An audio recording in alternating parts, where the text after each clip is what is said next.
Assalamualaikum warahmatullahi wabarakatuh. Salam sejahtera untuk kita semua. Sebelumnya, mohon izin memperkenalkan diri.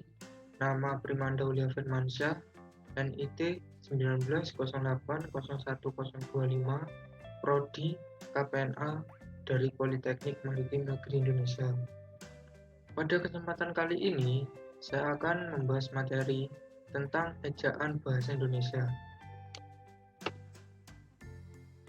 Adapun submateri pada kesempatan kali ini ada 3.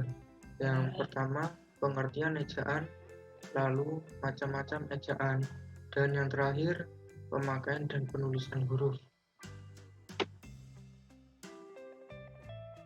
Baik, kita akan mulai masuk ke materi. Ejaan dalam bahasa Inggris disebut spell atau to spell yang berarti mengeja. Dalam Kamus Besar Bahasa Indonesia, ejaan adalah kaidah-kaidah cara menggambarkan bunyi-bunyi, baik kata, frasa, kalimat, dan lainnya, ke dalam bentuk tulisan atau huruf-huruf serta aturan mengenai tanda baca. Jadi, ejaan itu mengatur keseluruhan cara menuliskan bahasa dengan huruf, kata, dan tanda baca sebagai sarananya. Yang lalu ada macam-macam ejaan. Macam-macam ejaan ini juga menyangkut perkembangan sejarah ejaan di Indonesia. Yang pertama ada ejaan Van Ophusen pada tahun 1901. Ejaan Van Ophusen atau yang juga dikenal dengan ejaan Balai Pustaka digunakan sejak tahun 1901 hingga Maret 1947. Disebut ejaan Van Ophusen karena ejaan ini merupakan hasil dari karya Van Ophusen yang dibantu oleh Engku Nawawi. Yang kedua, ejaan Republik atau ejaan Suwandi pada tahun 1947. Ejaan Republik merupakan hasil penyederhanaan daripada ejaan Van Ophusen. Ejaan Republik mulai berlaku pada tanggal 19 Maret 1947. Pada waktu itu yang menjabat Menteri Pendidikan adalah Pak Suwandi, maka ejaan tersebut dikenal pula sebagai ejaan Suwandi. Lalu yang ketiga ada ejaan Malindo atau Melayu Indonesia pada tahun 1959. Ejaan Malindo merupakan suatu hasil perumusan ejaan Melayu dan Indonesia pada tahun 1959. Perumusan ejaan Malindo ini diawali dengan diselenggarakannya Kongres Bahasa Indonesia yang kedua pada tahun 1945 di Medan. Bentuk rumusan ejaan Malindo adalah merupakan bentuk penyempurnaan dari ejaan sebelumnya. Dan yang terakhir adalah ejaan Bahasa Indonesia yang disempurnakan atau kita kenal dengan EYD pada tahun 1972. Pada tanggal 16 Agustus 1972, Presiden Republik Indonesia meresmikan pemakaian ejaan Bahasa Indonesia. Peresmian ejaan baru itu berdasarkan putusan Presiden nomor 57 tahun 1972. Departemen Pendidikan dan Kebudayaan menyebarkan buku kecil yang berjudul Pedoman Ejaan Bahasa Indonesia yang disempurnakan sebagai patokan pemakaian ejaan itu. Baik, tadi merupakan sejarah perkembangan ejaan yang di Indonesia. Sekarang kita akan masuk ke pemakaian huruf. Yang pertama ada huruf abjad.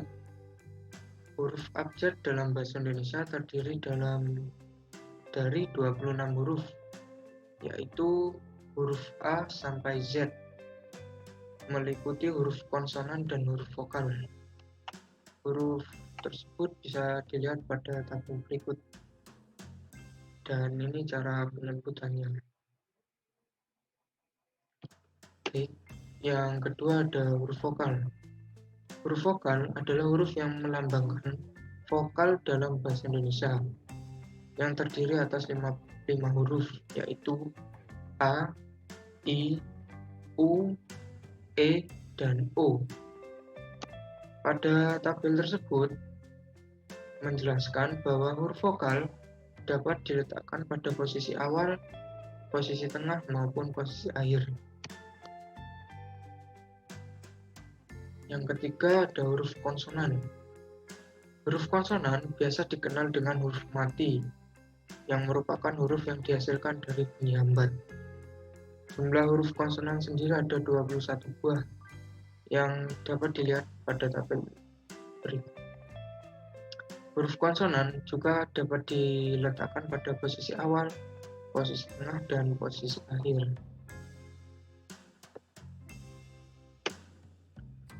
Lalu selanjutnya ada huruf diftong. Huruf diftong adalah sebuah huruf yang mempunyai suatu intonasi vokal khusus dan berbentuk atas penggabungan dari dua huruf vokal. Huruf-huruf yang masuk ke dalam huruf diftong sendiri antara lain I, AU, E, dan juga OI. Contoh kalimat dari huruf diftong adalah pantau, santai, dan spoi. Jadi, contoh dalam kalimat pantau ini, di kata terakhirnya ada huruf AU yang menjadi satu yang merupakan huruf diftong. Lalu ada kluster. Kluster adalah dua konsonan yang diucapkan sekaligus. Dalam bahasa Indonesia ada 5 kluster, yaitu KH, NG, NY, TR, dan SY. Contoh kalimatnya adalah khawatir, sayang, dan sunyi. Contoh dalam kalimat sunyi ini, di tengah kalimatnya ada huruf NY dan N dan Y yang menjadi satu yang merupakan kluster. Baik, itulah beberapa contoh pemakaian huruf dalam bahasa Indonesia. Selanjutnya, kita masuk ke cara penulisan huruf dalam bahasa Indonesia. Huruf dalam bahasa Indonesia dibedakan menjadi dua, yaitu yang pertama huruf besar atau huruf kapital, yang kedua huruf miring. Penulisan huruf kapital. Huruf kapital sendiri digunakan pada waktu dan situasi sebagai berikut, antara lain awal kalimat, petikan langsung, menulis nama seseorang, penulisan gelar, nama tempat, penulisan jabatan atau pangkat, nama lembaga, badan, negara dan organisasi, dan judul sebuah tulisan. Lalu penulisan huruf miring. Aturan penulisan huruf miring ada 3. Yang pertama, huruf miring dipakai untuk menuliskan judul buku, nama majalah, atau nama surat kabar yang dikutip dalam tulisan, termasuk dalam daftar pustaka. Contohnya, saya sudah membaca buku Salah Asuhan karangan Abdul Muiz. Jadi, judul buku yaitu Salah Asuhan ditulis menggunakan huruf miring. Yang kedua, huruf miring dipakai untuk menegaskan atau mengkhususkan huruf, bagian kata atau kelompok kata dalam kalimat. Contohnya, dia tidak diantar tetapi mengantar. Jadi, kalimat mengantar yang menegaskan kalimat diantar ditulis dengan menggunakan huruf miring.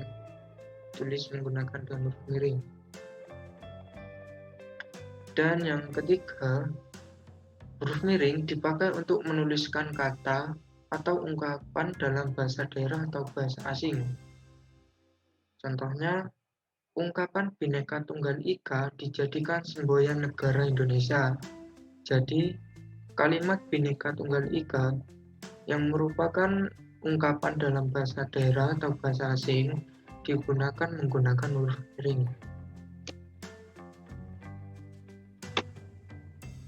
Baik, itulah materi pada kesempatan kali ini. Semoga bermanfaat. Kurang lebihnya mohon maaf. Wassalamualaikum warahmatullahi wabarakatuh.